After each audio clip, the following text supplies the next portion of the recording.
ጤና ይስጥልን ክቡራን ተመልካቾቻችን እንደምን ውላችኋል። ከኢትዮጵያ ቴሌቪዥን በቀጥታ ስርጭት ወደ እናንተ የሚደርሰው የ7 ሰዓት ዜናችን ጀምሯል። አሸናፊ እንዳለ ነኝ። በኢኮኖሚው ዘርፍ የሚያጋጥሙ ችግሮችን ለመቅረፍ በትኩረት እንደሚሰራ የብልጽግና ፓርቲ ስራ አስፈጻሚ ኮሚቴ አባላት ተናገሩ። ባለፉት 4 ዓመታት በዘርፉ በተሰሩ ስራዎች ለውጦች መመዝገባቸውንም ተናግረዋል። ወንዶሰን አፈወርቅ ተጨማሪ አለው።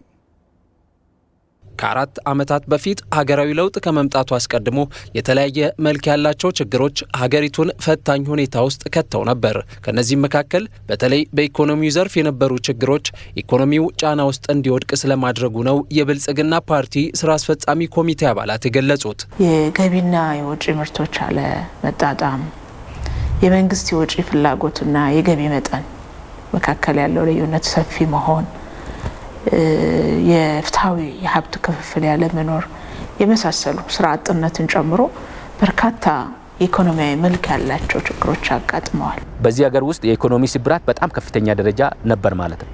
አንዱ ማንሳት ይቻላል። ከፍተኛ የሆነ የኢዳ ጫና በዚህ ሀገር ላይ ነበር ማለት ነው። ይሄን ኢዳ ጫና የሚፈጥረው ችግር በጣም ከፍተኛ ነው። በሁለተኛ ደረጃ ምርትና ምርታማነት በጣም ቀንሶ የነበረበት ሂደት ነበር ማለት ነው። ታዲያ በኢኮኖሚ ውስጥ የታዩ ችግሮችን ለመፍታትና የታመመውን የኢኮኖሚ ዘርፍ ለማንቃት መዋቅራዊ ማሻሻያዎችን ማድረግም ጭምር ያስፈልግ ነበር።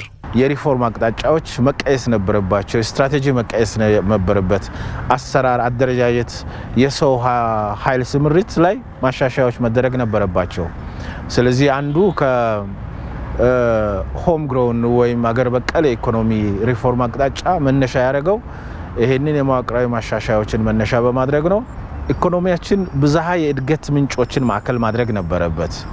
ስለዚህ ግብርና፣ ማዕድን፣ ማኑፋክቸሪንግ፣ ኢንዱስትሪ እና አይሲቲ 5 ዋና ዋና የእድገታችን ምንጭ ይሆናሉ ተብሎ የተለዩ የትኩረት መስኮችም ተለይቷል። በተወሰዱ የተለያዩ እርምጃዎች ከዚህ ቀደም የሀገሪቱን ኢኮኖሚ ለችግር ዳርገው የነበሩ ፈተናዎች እንዲቀሉ ሆነዋል። ለአብነትም ሀገሪቱ የነበረባት የዕዳ ጫና ላይ የመጡ ለውጦች ማሳያ ናቸው። በአሁኑ ሰዓት የነበረብን ኢዳ ጫናዎች ተሻሽሏል። ከዚህ በፊት የተወሰዱ ብድሮች በኮመርሻል የነበረው አሁን ወደ ተሻለ ደረጃ ሀገሪቱን በጫና ውስጥ በማያስገባ መንገድ ተስተካክሏል ማለት ነው። በዛ ሂደት አሁን በዚህ 2 እና 3 ዓመታት ውስጥ የጸጥታ ችግር ገጥሞናል። የተለያዩ ችግሮች ገጥሞናል። ነገር ግን ኢኮኖሚ እያደገ ነው ያለው። በዚህ መልኩ ሪፎርም ባይደረግ ኑሮ፣ በዚህ መልኩ ባይመራ ኑሮ አሁን አገሪቱ በጣም ከፍተኛ ችግር ውስጥ ይገባ ነበረ። ሰፊ የማህበረሰብ ክፍልን የሚያቅፈውና በሀገሪቱ ኢኮኖሚ ላይ ትልቅ አስተዋጽኦ ያለው የግብርናው ዘርፍም ምርታማነቱ እንዲጨምር ተሰርቷል። ከምርታማነት አኳያ በግብርና ልማት መስክ የጀመርናቸው በጣም ትልልቅ ስራዎች ሀገርን የሚታደጉ እያደጉ ሲሄዱ ለአህጉርም መትረፍ የሚችሉ ትልልቅ ስራዎች አሉ። የስንዴ ልማት ስራችንን ጨምሮ ግብርናው የነበረውን መዋቅራዊ ችግር ለመፍታት የተጀመሩ ሪፎርሞች ትልቅ ውጤት እያመጡ ያሉ ናቸው። ምንም እንኳ በኢኮኖሚ ዘርፍ ባለፉት 4 ዓመታት ለውጦች ቢመዘገቡም አሁን ላይ የዋጋ ግሽበትና የኑሮ ውድነት ችግሮች ተግዳሮቶች ናቸው። ታዲያ ይህንን ችግር ለመሻገርና ኢኮኖሚው የሚያጋጥሙት ችግሮችን በዘላቂነት ለመፍታትም የሚያስችሉ አቅጣጫዎች ተቀምጠዋል። በምግብ ራሳችን ለመቻል የጀመርነውን ስራ በዚህ ክረምት አጠናክረን መቀጠል፣ በሀገር ውስጥ አምርተን ከውጪ የሚገባውን ምርት ለማቆም ወይም እየቀነስን ለመሄድ የጀመርነውን ይሄ ኢምፖርት ሳብስቲቲዩሽን ተብሎ የሚታወቀውን ስራ የበለጠ ማጠናከር፣ ኤክስፖርት ሊደረጉ የሚችሉ ምርቶችን በብዛትም በጥራትም በማምረት የውጭ ምንዛሬ እጥረቱን መቅረፍ እና የስራ አጥነትን ችግር የሚቀርፉ እርምጃዎችን በመውሰድ ትልሞችን ለማሳካት ልዩ ትኩረት ማድረግ አለብን የሚል ነገር ላይ ዝርዝር ውይይት ተካሂዶ ስራ አስፈጻሚው አቅጣጫ አስቀምጦ ተለያይቷል ማለት ነው። ለታላቅ ሀገር ታላቅ አየር ኃይል እንገነባለን ሲሉ የኢፌዴሪ ፕሬዝዳንት ሳህለወርቅ ዘውዴ ተናገሩ። ፕሬዝዳንት ሳህለወርቅ የኢፌዴሪ የአየር ኃይል ያሰለጠናቸው አብራሪዎችን ባስመረቀበት መርሃ ግብር ላይ ተገኝተዋል። ከሀገራዊ ለውጡ በኋላ ዘመኑ የሚጠይቀውን ዘመናዊ ትጥቅና ቴክኖሎጂ የተላበሰ የአየር ኃይል ለመፍጠር እየተሰራ ነው ያሉት ፕሬዝዳንቷ አየር ኃይሉ ባለፉት 92 ዓመታት ድንቅ ጀብዱ ፈጽሟል፣ ጀግኖችንም አፍርቷል ብለዋል።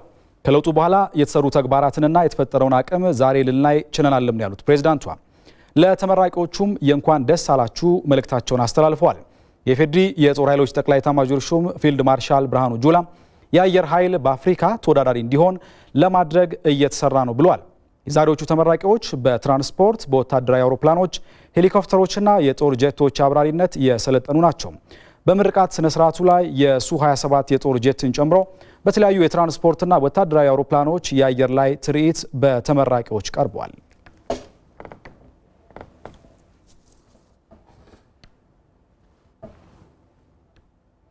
እዚህ ጉዳይ ላይ እንቆያለን። ክቡራን ተመልካቾቻችን የምርቃት ስነ ስርዓቱን የተከታተለው ሪፖርተራችን ምስክር ስናፍቅ ተጨማሪ መረጃዎችን ሊያደርሰን በቀጥታ መስመራችን ላይ ይገኛል።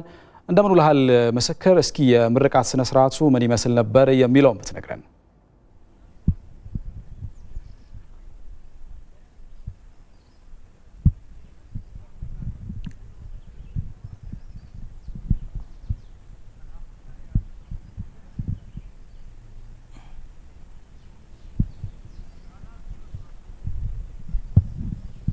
አመሰግናለሁ አሸናፊ። በዛሬው ዕለት የኢፌድሪ አየር ኃይል በተለያዩ መስኮች ያሰለጠናቸውን አብራሪዎችን አስመርቋል። በዚህ የምርቃት ስነ ስርዓት ላይ የኢፌድሪ ፕሬዝዳንት ሳህለወርቅ ዘውዴን ጨምሮ የፌዴሬሽን ምክር ቤት አፈ ጉባኤ አቶ አገኘሁ ተሻገር፣ የክልል ርዕሳነ መስተዳድሮች እንዲሁም የተለያዩ ሀገራት የሚሊተሪ አታሺዎችና የምስራቅ አፍሪካ ሀገራት የአየር ኃይል አዛዦች በተገኙበት ነው ይህ የምርቃት ስነ ስርዓት የተካሄደው።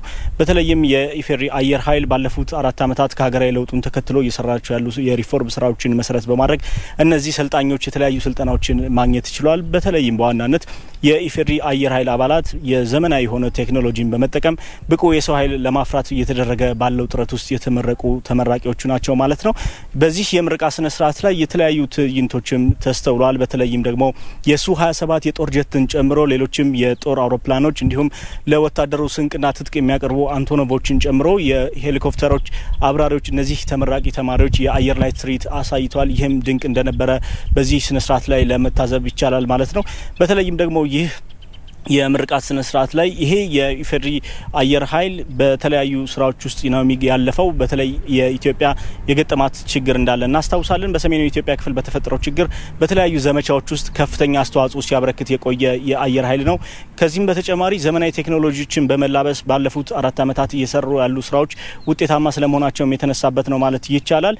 በተለይም ደግሞ ለዚህ የሪፎርም ተግባራቱ በአየር ኃይል ውስጥ እየተከናወነ ያለው በሁለት መስክ ነው። በአንድ በኩል ዘመናዊነትን በመላበስ የሰው ኃይልን ለማፍራት እየተንቀሳቀሰ ይገኛል። በሌላ በኩል ግን የስራ አካባቢውን ምቹ ለማድረግ ስራዎችን እየሰራ ነው የሚገኘው ይህ የኢፌድሪ አየር ኃይል ማለት ነው።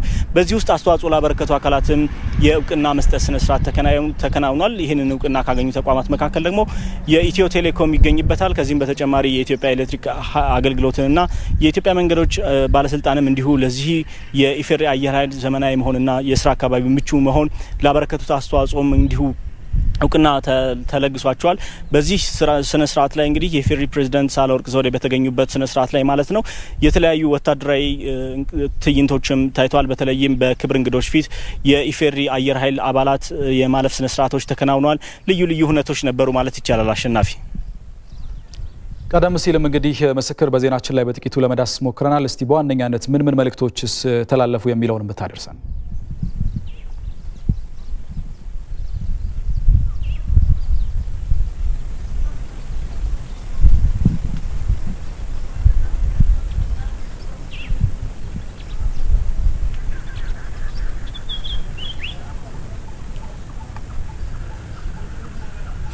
እንግዲህ የኢፌድሪ ፕሬዝዳንት ሳህለወርቅ ዘውዴ የዕለቱ የክብር እንግዳ ነበሩ። እሳቸው ባስተላለፉት መልእክት የኢፌድሪ አየር ኃይል ባለፉት 92 ዓመታት የተለያዩ ጀግኖችን ያፈራ ተቋም ነው። ከዚህም ባለፈ የተለያዩ ጀብዶችን በመፈጸምም የሚታወቅ ተቋም ነው ብለዋል። በተለይም ከሀገራዊ ለውጡ በኋላ በዚህ ተቋም ላይ እየተሰሩ ያሉ ስራዎች በጣም አስገራሚ ስለመሆናቸው አንስተዋል። በቅርቡም እሳቸው በዚህ በኢፌድሪ አየር ኃይል እየተሰሩ ያሉ የሪፎርም ተግባራትን ለመመልከት መቻላቸውን አንስተው ይሄ ዛሬ ያየነው በተለይ በተመራቂ ተማሪዎች ያየነው ትርኢትም የዚህ የሪፎርም አካል ማሳያ ስለመሆኑ አንስተዋል። ኢትዮጵያ ታላቅ ሀገር ናት። ለዚህ ታላቅ ሀገር የሚገባ የታላቅ የሆነ አየር ኃይልን መስራት ወይም ደግሞ ማበርከት ይገባናል። ይህንን ለማድረግም መስራት ይገባል የሚል ሀሳባቸውን አንስተዋል። የዛሬ ተመራቂዎችም የኢትዮጵያ ሕዝብ የሰጣቸውን አደራ በተለይም ከፈጣሪ በታች የኢትዮጵያን ሰማይ ለመጠበቅ እናንተ ትልቅ ኃላፊነትም አደራም ያለባችሁ ስለሆናችሁ እንኳን ደስ አላችሁ ብለዋል። ይህንን የተሰጣቸውን ሀገራዊ ኃላፊነትን በአግባቡ እንዲወጡ መልእክታቸውን አስተላልፈዋል ማለት ነው። በሌላ በኩል የኢፌድሪ የጦር ኃይሎች ጠቅላይ ኤታማዦር ኤታማዦር ሹም ፊልድ ማርሻል ብርሃኑ ጁላ የአየር ኃይል ከሀገራዊ ለውጡ አስቀድሞ ንብረቶቹ አቧራ እንዲወርሳቸው አየር ኃይልም እንዲዳከም ተደርጎ ቆይቷል ብለዋል። ከሀገራዊ ለውጡ በኋላ ግን ንብረቶቹም አየር ኃይል አቧራቸውን እንዲያራግፉ ብቁ የሰው ኃይልም እንዲፈራ በቴክኖሎጂ የታገዘ የአየር ኃይል እንዲኖር ሰፊ ስራዎች እየተሰሩ ስለመሆናቸው አንስተዋል። በተለይም የኢፌዴሪ አየር ኃይል በአፍሪካ ተወዳዳሪ እንዲሆን ተከባሪ እንዲሆን እንዲሁም ታላቅ ክብርና ስም ያለው የአየር ኃይል እንዲሆን ለማስቻል የተለያዩ ስራዎች እየተሰሩ ይገኛሉ። እነዚህ ስራዎች ተጠናክረው ይቀጥላሉ የሚል ሀሳባቸውንም አንስተዋል ማለት ነው። የኢፌዴሪ የአየር ኃይል ዋና አዛዥ ሌተናንት ጄኔራል ይልማ መርዳሳ በበኩላቸው የዛሬ ተመራቂዎች ብዙ ኃላፊነትና ተልዕኮ እንዳላቸው በማንሳት በተለይም ወታደር ሀገር እንጂ ብሔር የለውም የሚለው አስተሳሰብ ከሀገራዊ ለውጡ በኋላ ሰፊ ቦታና ሰፊ የአስተሳሰብ ለውጥ እያመጣ ስለመሆኑ አንስተዋል። የዛሬ ተመራቂዎችም ያለባቸውን ግዳጅ በአግባቡ እንዲወጡ መልእክታቸውን አስተላልፈዋል ማለት ነው። የዛሬዎቹ ተመራቂዎች የታይገርስ 2022 ወይም ደግሞ የነብሮቹ 2014 በሚል መሪ ቃል ነው የተመረቁት። ያነጋገርኳቸው የተመራቂ ሰልጣኞችም የኢትዮጵያ ሕዝብ የሰጠንን አደራ በአግባቡ እንወጣለን፣ በተለይ አሁን እየተከናወኑ ያሉ የሪፎርም ተግባራት አሁን የሰለጠናቸውን ስልጠናዎች ይዘን ሀገራዊ ግዳታችንን በአግባቡ ለመወጣት የሚያስችለን የተለየ ስሜትም የፈጠረብን ነው ሲሉ ሀሳባቸውን አጋርተውናል። በእኔ በኩል ያሉት መረጃዎች ይህንን ይመስላሉ። አሸናፊ እናመሰግናለን። ምስክር መልካም ቀን ይሆንልህ። እንቀጥላለን። ክቡራን ተመልካቾቻችን ኢትዮጵያ በሰላም ልማትና ሌሎችም የዲፕሎማሲ የትብብር መስኮች ከሁሉም ዓለም አቀፍ ማህበረሰብ ጋር በመተማመን ላይ ተመስርታ የምትሰራ መሆኑን የሀገር መከላከያ ሚኒስቴር ገልጿል። የመከላከያ ሚኒስቴርና የውጭ ጉዳይ ሚኒስቴር ተቀማጭነታቸውን አዲስ አበባ ላደረጉ ወታደራዊ አታሼዎች በወቅታዊ ጉዳዮች ላይ ማብራሪያ ሰጥተዋል። የጦር ኃይሎች ጠቅላይ ኤታማዦር ሹም ተወካይና የመከላከያ የሜካናይዝድ ማስተባበሪያ ዋና መምሪያ ኃላፊ ሌተናል ጄኔራል አለምሸት ደግፌ ሉላዊነት ባስተሳሰረው የዓለም ማህበረሰብ መደጋገፍና አብሮነት ለዓለም አቀፉ ማህበረሰብ ከምን ጊዜውም በላይ አስፈላጊ ነው ብለዋል። ሁላችንም ጦር ኃይላችንን ለጦርነት የምናዘጋጀው ሰላምን በመጥላት ሳይሆን ሰላምን ለማረጋገጥ ነው። ይህም የሀገር ሉዓላዊነትንና ብሔራዊ ጥቅምን ለማስከበር እንደሆነ አንስተዋል። ኢትዮጵያውያን ውስጣዊ ችግር ቢገጥማቸው እንኳን በታሪካቸው የውጭ ወራሪዎች ሲነሱ በጋራ ተነስተው ለሀገራቸው ክብርና ሉዓላዊነት እንደሚቆሙ በተደጋጋሚ እንዳሳዩ አስታውሰዋል። በዓለም ላይ ጦርነት መነሻው ቀላል ቢሆንም ማብቂያው ግን አዳጋች ነው ያሉት ሌተናል ጄኔራሉ ለሰላም ለልማትና ትብብር ቀዳሚ ጉዳይ አድርገን ልንሰራ ይገባል ብለዋል። ኢትዮጵያ በመተማመን ላይ በመመስረት ከዓለም አቀፉ ማህበረሰብ ጋር በትብብር ለመስራት ቁርጠኛ መሆኗንም አረጋግጠዋል። ልዩነቶች ቢኖሩ እንኳን ከሁሉም የዲፕሎማቲክ ማህበረሰብ አባላት ጋር በጋራ ጉዳዮች ዙሪያ በመተማመን ላይ የተመሰረቱ ስራዎችን መስራቷን እንደምትቀጥልም ነው የገለጹት። በውጭ ጉዳይ ሚኒስቴር የፐብሊክ ዲፕሎማሲ ዳይሬክተር ጄኔራል አምባሳደር ዲና ሙፍቲ ደግሞ መንግስት ወደ ትግራይ ክልል ያልተገደበ ሰብአዊ እርዳታ ተደራሽ እያደረገ መሆኑን ገልጸዋል። አሁን ላይ ብዛት ያላቸው ሰብአዊ ድጋፍ የጫኑ ተሽከርካሪዎች በየሳምንቱ እርዳታ እያጓጓዙ ስለመሆኑም አስረድተዋል። የተወሰኑ የዲፕሎማቲክ ማህበረሰብ አባላት የተዛባ መረጃ በማሰራጨት የመንግስትን መልካም ተግባር ጥላሸት መቀባታቸው ትክክል አለመሆኑንም ገልጸዋል። መንግስት ለሰላማዊ አማራጮች ቅድሚያ እንደሚሰጥ የተናገሩት አምባሳደር ዲና በጦርነቱ የተፈጸሙ ሰብአዊ መብት ጥሰቶች ካሉ የህግ ተጠያቂነት ለማረጋገጥ የሚኒስትሮች የጋራ ኮሚቴ ተዋቅሮ እየሰራ መሆኑን ገልጸዋል። ዘገባው የኢትዮጵያ ዜና አገልግሎት ነው።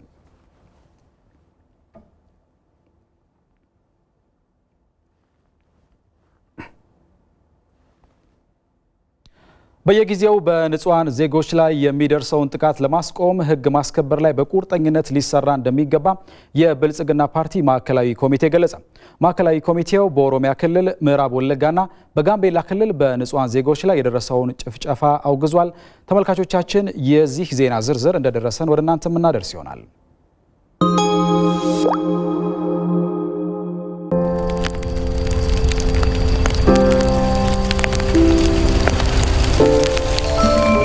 የዲጂታል ዘመን ያመጣውን በረከት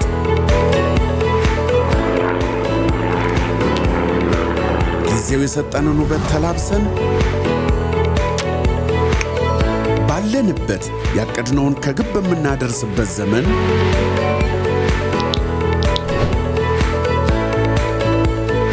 ጊዜ በወረፋ ሊባክን አይገባም። ቀላልና ምቹ በሆኑት የዲጂታል ባንኪንግ አገልግሎቶች በኩል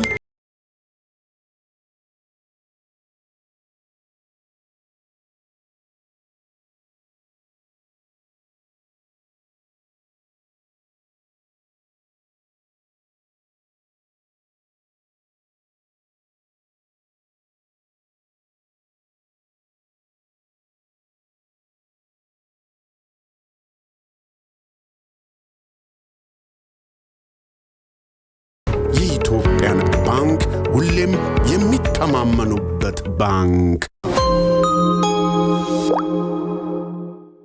ደቡብ ወሎ ዞን በተያዘው የመኸር ግብርና ከ433 ሺህ ሄክታር መሬት በላይ ለእርሻ ዝግጁ እየተደረገ መሆኑን የዞኑ ግብርና መምሪያ አስታወቀ። የዞኑ አርሶ አደሮች በበኩላቸው የግብርና ግብዓቶች እጥረት በመኖሩ አስፈላጊው ድጋፍ እንዲደረግላቸው ጠይቀዋል። ተስፋዬ ጫኔ አሁን ላይ ወቅቱ የመኸር ግብርና ዝግጅት በስፋት የሚከናወንበት በመሆኑ በተለያዩ የሀገሪቱ አካባቢዎች የሚገኙ አርሶ አደሮች ሞፈርን ከቀንበር አዋህደው በቅድመ ዝግጅት ስራዎቻቸው ላይ ከተሰማሩ ዋላ አደር ብለዋል። በደቡብ ወሎ ዞን ተውለደሬ ወረዳ ከሚገኙ ቀበሌዎች ባንዱ በእርሻ ስራቸው ላይ ያገኘናቸው አርሶ አደሮች ከራሳቸው አልፎ ለገበያ የሚተርፍ ምርት ማምረት በሚል እሳቤ መሬታቸውን ማዘጋጀት መጀመራቸውን ይናገራሉ። እንግዲህ ዝግጅቱ ይሄን ይመስላል። ያው አሁን ሁለተኛ እርሻ ላይ ነው ያለነው። ሶስተኛ እርሻም ወይም አራተኛም አያማል እንገባ እንችላለን። እንግዲህ ከዝግጅቱ ያው እኛ በግብርናችን ያለውን ዝግጅት ይዘናል። ይሄ እንግዲህ እንደ ዝናቡ ነው። ሐምሌ 15 ድረስ እንግዲህ ዝግጅቱን እንጨርሳለን። ቢያንስ አሁን 4 ጊዜ መታረስ አለበት። ሰኔ ወር ስላለ 4 ጊዜ ይታረሳል ብለን እናገምታለን። ስለዚህ ያው እርሻ ይላላው ከዚያ በላይ ማላላሙ በጣም ለጤፍ ሊሞን አመችነት አይኖርም። ለምን ግብዓት ስላለው ማለት። በተለይ ደግሞ አካባቢው በባለፈው ዓመት የጦርነት ቀጠና ሆኖ እንደነበርና ግብርናው ከባድ ጉዳት ማስተናገዱን የሚያስታውሱት አርሶ አደሮቹ በዚህም ያለፈውን ዓመት ለማካካስ በትጋት እየሰሩ መሆኑንም አብራርተዋል። አሁን በጦርነቱ ብዙ ነገር ከእንስሳም ከቤትም ከአትክልትም ከብዙ ከሰውም ከወንድምም ከጓደኛም ብዙ ነገር ያጣናቸው ነገር አሉ። ግን ያም ሆኖ የምናካክሰው አሁን የጦርነቱን በብላጊ ነበረ። ብላጊው አለፈን። መኸር እንግዲህ አሁን የጦርነቱን ቀውስ እንትን ለማለት ይሄው መሬቱን እያላላምን እያዘጋጀን እየቆፈርን ምንም እያልን እያዘጋጀን ነው። ከደቡብ ወሎ ዞን ግብርና መምሪያ የተገኘው መረጃ እንደሚያመለክተው በዞኑ በአጠቃላይ ከ433 ሺህ ሄክታር መሬት በላይ በዝግጅት ምዕራፍ ላይ ይገኛል። በዚህ አሁን በምንገኝበት የገጠሩ አካባቢም በርካታ አርሶ አደሮች በዝግጅት ላይ የሚገኙ ሲሆን የተለያዩ የግብአት አቅርቦቶችም ተደርጎላቸዋል። ነገር ግን አጠቃላይ በግብአት ላይ የሚደረገው አቅርቦት በበቂ ደረጃ እንዳልቀረበና ይህም በሚቀጥለው የምርት ዘመን ላይ የራሱ የሆነ ተጽዕኖ ሊኖረው እንደሚችል አርሶ አደሮቹ ተናግረዋል። ለምሳሌ አንድ ሰው 4 ኩንታል የሚያገኘውን ይቀበል የነበረው 2 ኩንታል የሚቀበለውን አሁን ወደ 1 ኩንታል ወደ ግማሽ ኪስ 1 ኪስ ማለት ነው 50 ኪሎ ያንን ለምን ሰውን ለማዳረስ እጥረት ስላለ አሁን ይሄ መሬት አልኩህ ከዚህ እዛው ላይ ድረስ 3 ኩንታል ይፈጃል አልኩህ። በመሬት ደብተር 50 ኪሎ ከሰጠን ከዚህ እዛ ላይ ድረስ 3 ኩንታል ከፈጀ እንግዲህ መሬቱን ውጤታማ ይሆን ብለን እንገምታለን ወደፊት ማለት ነው። በባለፈው ዓመት ጦርነት ምክንያት የደረሰውን ጉዳት በተያዘው የመኸር ምርት ዘመን ለማካካስ በርካታ የቅድመ ዝግጅት ስራዎች መከናወናቸውን የደቡብ ወሎ ዞን ግብርና መምሪያ አስታውቋል። በዚህም በዞኑ በሰብል መሸፈን ካለበት አጠቃላይ መሬት አብዛኛው በሚባል ደረጃም የመጀመሪያ ዙር እርሻ እንደተከናወነለት የመምሪያው መረጃ ያመለክታል። ወደ 430 ሺህ አካባቢ የሚሆነው ወደ አንደኛ እርሻ የታረሰበት አግባብ ነው ያለው። ሁለተኛ እርሻም በተመሳሳይ ወደ 65% አካባቢ የሚሆነው ለማረስ ጥረት አድርገናል። ወደ 485 ሺህ ኩንታል ነው እንደ ዞን በመደበኛ ያቀር ነው። እንግዲህ ይሄ ሙሉ በሙሉ አይቀርብም ተብሎ ወደ 293 ሺህ ኩንታል ነው የሚቀርብላችሁ ተብለናል። ኦልሞስት እቅዳችንን 61% አካባቢ ነው። የተፈጠረውን የማዳበሪያ እጥረት ለመቅረፍም አርሶ አደሩ የተፈጥሮ ማዳበሪያ የማዘጋጀት ባህሉን አጠናክሮ መቀጠል እንዳለበትም የዞኑ ግብርና መምሪያ ጥሪውን አቅርቧል። አንዱ መደበኛ ኮምፖስት ተቆፍሮ የሚዘጋጃል። ሁለተኛ የባዮ ሳላሪ ወይም ደግሞ ከባዮ ጋዝ ስንጠቀም የሚተርፍ ተረፈ ምርት አለ ለማዳበሪያ ለተፈጥሮ ማዳበሪያ የሚያገለግል። ሶስተኛው ደግሞ በርሚ ኮምፖስት የሚባል አለ በትላትል ተብላልቶ የሚጠቀም እሱን የመጠቀም እንቅስቃሴዎችን ማድረግ አለብን ነው። ሳይቦና አዘራር መስራት፣ የአረም እንክብካቤ ማድረግ፣ የምርት ቅነሳ እንዳያካሄድ በሚል ለመግባባት ሞክረናል።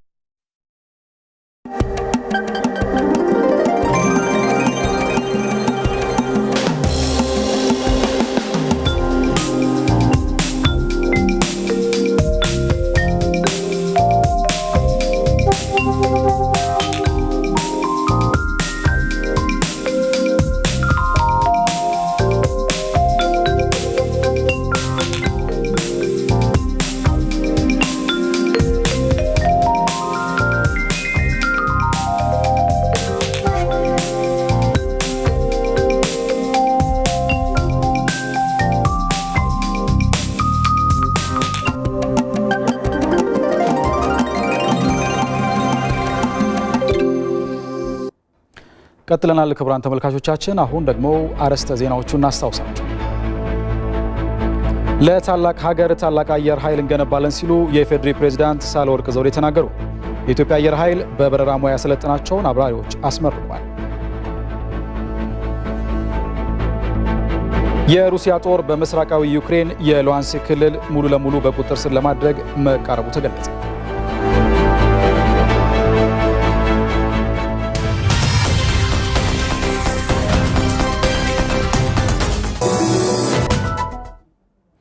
በሐረሪ ክልል በህገወጥ መንገድ ሊሸጥ የነበረ 2879 ሊትር ነዳጅና 100 ኩንታል የአፈር ማዳበሪያ በቁጥጥር ስር መዋሉን የክልሉ ፖሊስ ኮሚሽን አስታወቀ።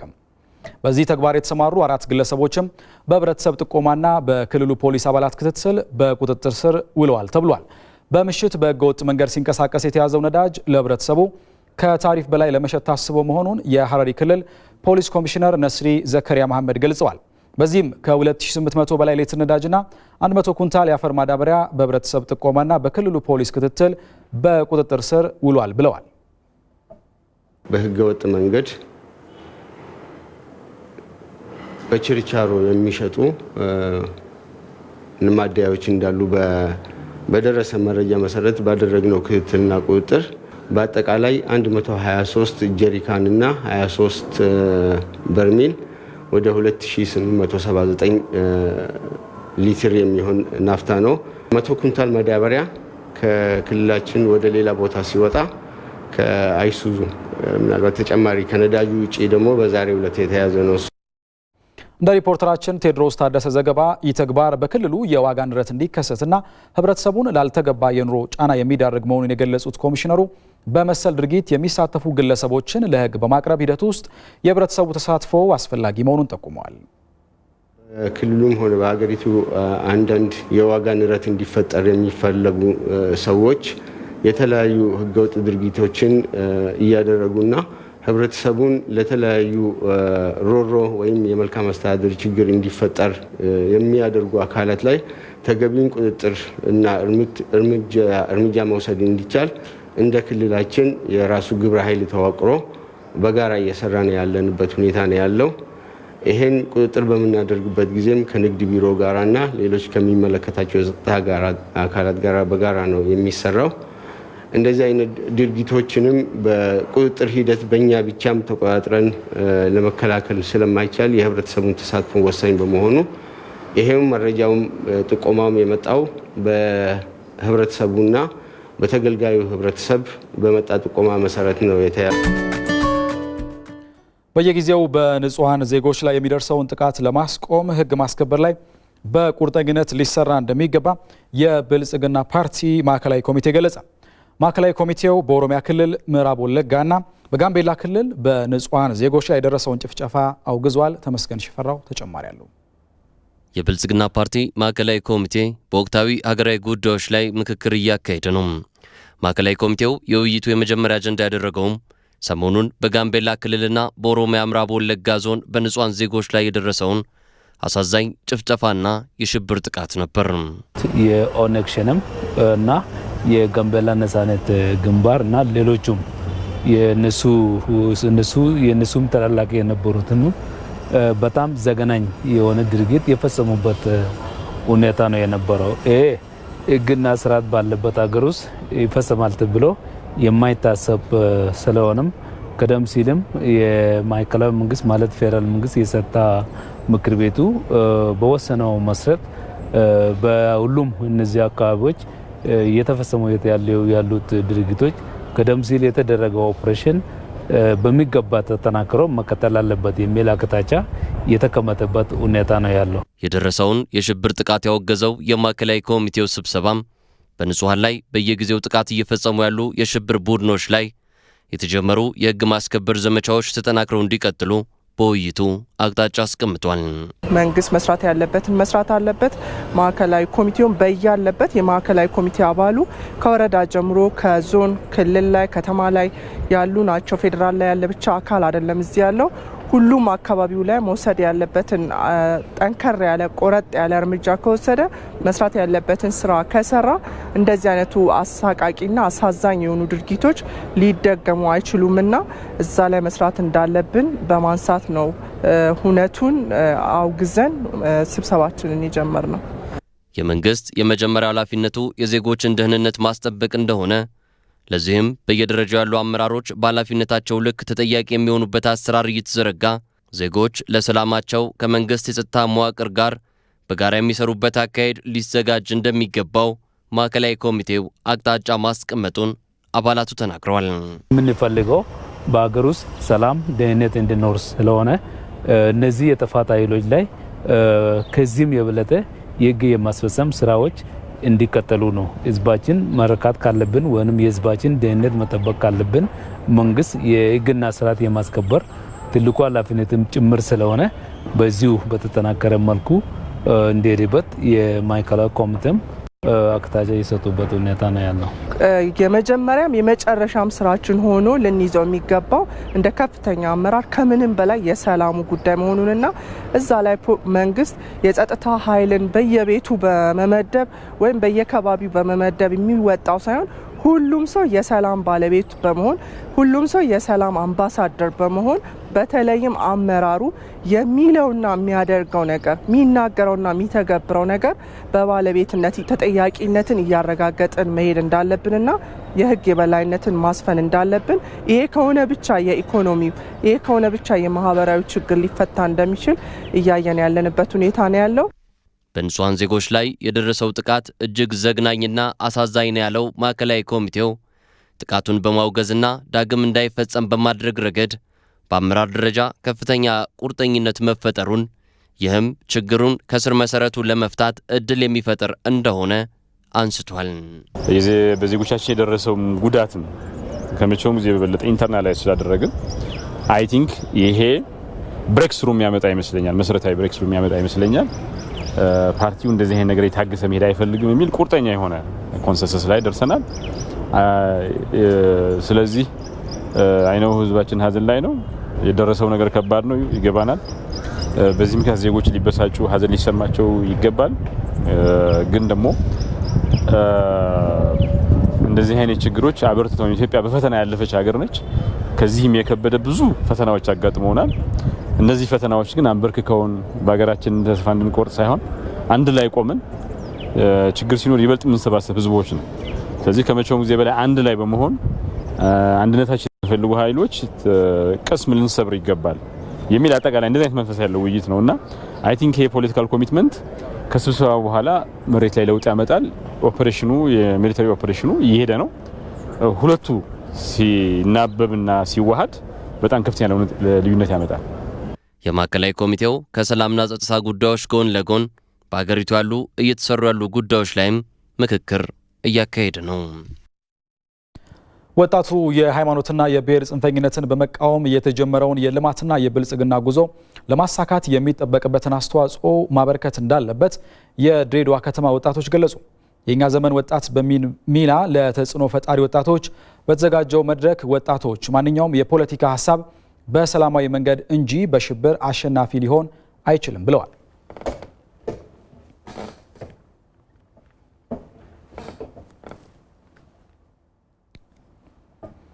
በዚህ ጉዳይ ላይ ተጨማሪ ማብራሪያ ሊሰጠን ባልደረባችን ዳንኤል አማረ በስልክ መስመራችን ላይ ይገኛል። እንደምን ውለሃል ዳንኤል? እስኪ በመድረኩ ላይ የተነሱት ሀሳቦች ምን ይመስላሉ ከሚለው ብትጀምርልን። አመሰግናለሁ። እኛ አሸናፊ የኛ ዘመን ወጣት ሚና በሚል ርዕስ ለተጽዕኖ ፈጣሪ ወጣቶች በድሬዳዋ ከተማ ዛሬ የተጀመረው ውይይት ላይ ለውይይቱ መነሻ ጽሑፍ ያቀረቡት የአማራ ክልል ወጣቶች ሊግ ሰብሳቢ ወጣት ዳንኤል ወርቁ እንደ ሀገር የገጠሙን ችግሮችና መነሻዎቻቸውን በዝርዝር ያነሱ ሲሆን በዚህ ውስጥ የወጣቶች ድርሻና ሚና ምን ይመስላል የሚለውንም አውስተዋል። የኢትዮጵያ የወጣቶች ሀገር ነች። ይህንንም በአግባቡ ወደ ልማት ማዞር ከተቻለ ትልቅ አቅምና ጸጋ ነውም ብሏል። በተለይም ሀገርን በመገንባት ሂደት ውስጥ ወጣቱ አይተኬ ሚና እንዳለው በአጽንኦት አውስተዋል። በውይይቱ ላይ የታደሙ ወጣቶችም በተለይም አሁን ካለንበት ሀገራዊ ሁኔታ አኳያ ሰላምን በአስተማማኝ መሰረት ላይ ለማነጽ ወጣቱ የሃይማኖት አክራሪነትና የብሔር ጽንፈኞችን ሀሳብ ባለመግዛት አማካይ የሆነውን በጋራ ሀገር በጋራ በሰላም አብሮ የመኖር ሚዛን የማስጠበቅ ሀገራዊ ኃላፊነቱንም ሊወጣ ይገባል ነው ያሉት። የትኛውንም ሀሳብ ለማራመድ የሚያስችል የዲሞክራሲ ልምምድ ጅማሮ በሀገራችን ላይ መታየቱ አበረታች ነው ያሉት የውይይቱ ተሳታፊ ወጣቶች የትኛውንም ፖለቲካዊ ሀሳብና ፍላጎት ሰላማዊ በሆነ መንገድና አካሄድ እንጂ በትጥቅ ትግልና በሽብር ለመመለስ መንቀሳቀስ ዘመኑ ያለፈበት መሆኑንም ነው የተናገሩት ወጣቶቹ። ወጣቱም እንግዲህ ጽንፍ የረገጡ ሀሳቦችን ባለመግዛትና በስሜት ከመወሰድ ራሱን አቅቦ ከአፍራሽ ኃይሎች ሊጠበቅ ይገባልም ነው ያሉት። ኢትዮጵያ ታላቅ ሀገር ታላቅነቷን በሚመጥን ሰብዕና የታነጸ ወጣት ለመፍጠርም ወጣቱ ሀገሩን፣ ታሪኩንና ኢትዮጵያን ሕዝቦች አኗኗር፣ ወግ፣ ባህልና ልማድ የሚተዋወቅበት እድልም ሊፈጠርለት ይገባል። ስለዚህም የአንዱ አካባቢ ወጣት ወደ ሌላ አካባቢ እየተወሰደ እነዚህን ትውውቆችና ልምምዶች ቢያገኝ ሀገርን የሚመስል ጠንካራ ሀሳብና ማንነት ሊኖረው ይገባል የሚሉ ሀሳቦችም በስፋት በተደጋግሞ የተነሱ ናቸው። በተለይም በዚህ ውይይት ላይ እንግዲህ ችግሮች ሲከሰቱ ብቻ ሳይሆን በልማት በፖለቲካዊ ማህበራዊና ኢኮኖሚያዊ እንቅስቃሴ ውስጥ ወጣቱ የነቃ ተሳትፎ የሚያደርግባቸው አውዶች ሊፈጠሩ እንደሚገባም ወጣቶቹ ከጠየቋቸው ጥያቄዎች ውስጥ የሚጠቀሱ ናቸው። አግባብነት ያላቸው የተነሱ ሀሳቦች መሆናቸውንም አወያዮቹ ከመድረክ አውስተዋል። ዛሬ የተጀመረው ውይይት ነገም እንደዚሁ ቀጥሎ የሚውል ነው ያለው። በዛሬ የነበረው የውይይት ሀሳብ ይህንን ይመስላል። አሸናፊ፣ አመሰግናለን ዳንኤል። መልካም ቀን ይሁንልህ። ወደ ውጭ ዜና አልፈናል። አሜሪካና ሞሮኮ ዓመታዊ ወታደራዊ ልምምድ በማድረግ